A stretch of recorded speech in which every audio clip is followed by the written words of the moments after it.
Hey guys, today I'm going to tell you how to get new emojis on iPhone without any third-party app. If you're using any iPhone and you want to get new emojis on your iPhone without using any third-party app, so you can do this very easily. You just have to simply open your settings app.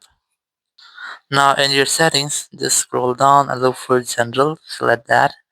Then select software update, and you just have to try to update your software. So you have to make sure that you haven't any pending update for your software.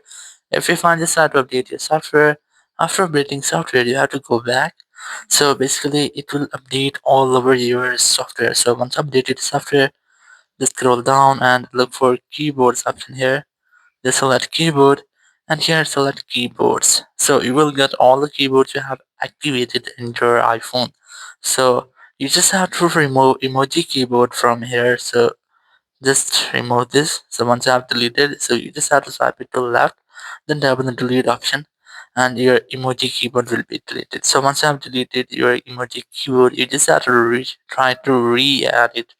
Just tap on add new keyboard, then select emoji from here, and it will be added to your keyboard. So basically it will update your emoji keyboard. So the very first, once you have removed your emoji keyboard, you have removed your previous keyboards which are using emojis, then you have re-added the updated version of your emoji keyboards. So in this way you can easily get the latest emojis on your iPhone, or this system keyboards or system emojis if you want to get more. So you can use this a Bitmoji keyboard. Emoji keyboard I have already and added it to my keyboards with Genmoji. As a Jiffy keyboard, you can also use Bitmoji keyboards in your keyboard, so you can easily install this from your app store.